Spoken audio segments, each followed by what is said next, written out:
সকাল 10:30টার দিকে কুষ্টিয়া ইসলামী বিশ্ববিদ্যালয়ের শিক্ষার্থী আন্দোলনরত শিক্ষার্থীরা অর্থাৎ যারা কোটা সংস্কার দাবিতে যারা আন্দোলন করছিলেন তারা কিন্তু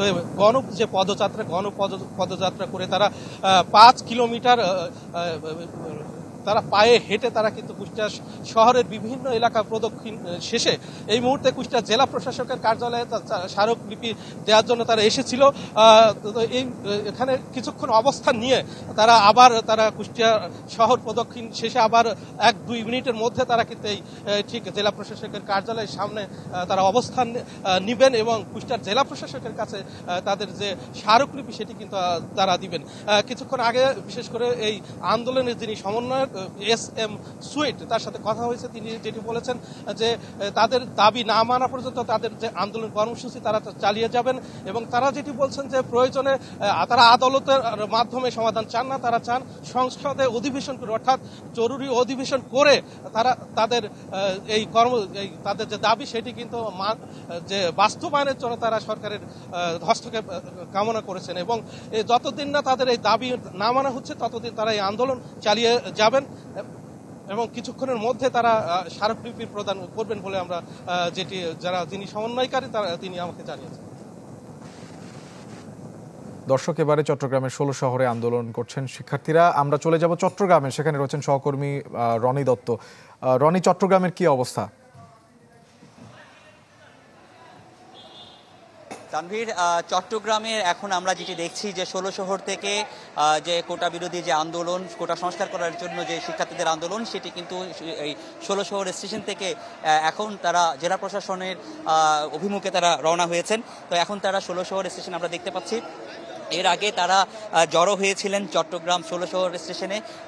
এর আগে যে ট্রেনটি চট্টগ্রাম স্টেশনে আসলে প্রশাসন যে ট্রেনটি আসলে 16 শহর থেকে আসছে সেই ট্রেনে যারা শিক্ষার্থীরা আসেন তারা এখানে জড়ো হয়েছেন এবং বিভিন্ন শহরের যারা বিভিন্ন শিক্ষার্থীরা রয়েছেন তারা জড়ো হয়েছেন।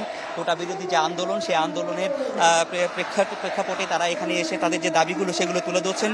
আর আজকে তারা যেটি জানিয়েছেন আমাদেরকে যে কোটা বৈষম্য নিরসন করে সংসদে যে আইন পাশের লক্ষ্যে তারা আজকে জরুরি অধিবেশনের আহ্বান এবং 24 ঘন্টার মধ্যে মিথ্যামান যে মামলা আসলে তাদের বিরুদ্ধে দেওয়া হয়েছে সেটি প্রত্যাহারের দাবি জানিয়েছেন এবং একই সাথে এখান থেকে তারা জেলা প্রশাসকের কার্যালয়ের অভিমুখে গণপদযাত্রা করছেন এবং তারা জেলা প্রশাসকের কাছে একটি স্মারকলিপি দিবেন, যেটি রাষ্ট্রপতির কাছে দিবেন। জেলা প্রশাসকের বরাবরই তারা আসলে স্মারকলিপিটা দিবেন। তো তাদের এই যে আন্দোলনের আমরা দেখছি যে এখন তারা 16 শহর পার হয়ে 2 নম্বর গেট হয়ে এর পরবর্তীতে তারা ধীরে ধীরে তাদের যে ওয়াসা থেকে শুরু করে নিউ মার্কেট হয়ে তারা কিন্তু আজকে যে জেলা প্রশাসন কার্যালয়, সেই জেলা প্রশাসন কার্যালয়ে তারা যাবেন।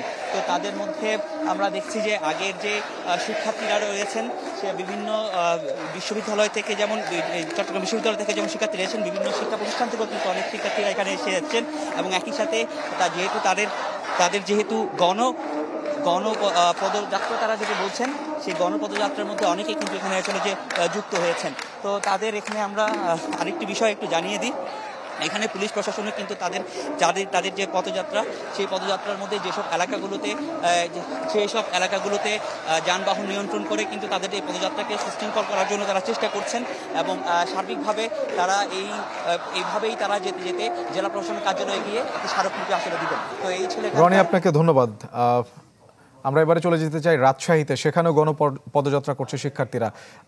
যোগ দিচ্ছেন সহকর্মী আবরার শাহীর। আবরার, আমরা চট্টগ্রামে দেখছিলাম শিক্ষার্থীদের বিশাল পদযাত্রা, রাজশাহীর কি অবস্থা?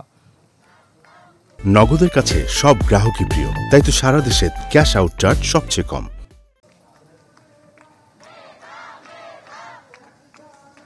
রাজশাহীতে শুরু হয়েছে, প্রায় আধা ঘন্টা হতে চললো। রাজশাহী বিশ্ববিদ্যালয়ের ভেতর থেকে এই শিক্ষার্থীদের যে পদযাত্রা এটি শুরু হয়েছে এবং শিক্ষার্থীরা যে স্মারকলিপি আজকে দেবেন কেন্দ্রীয় কর্মসূচি হিসেবে, সেই স্মারকলিপির বেশ কয়েকটি কপি নিয়ে প্রায় 1000 খানেক শিক্ষার্থী বিশ্ববিদ্যালয় থেকে এই মাত্র বেরিয়ে তারা মহাসড়কে উঠেছে এবং মহাসড়কের বাম লেন দিয়ে তারা ধরে এখান থেকে ডিসি অফিস পর্যন্ত যাচ্ছেন।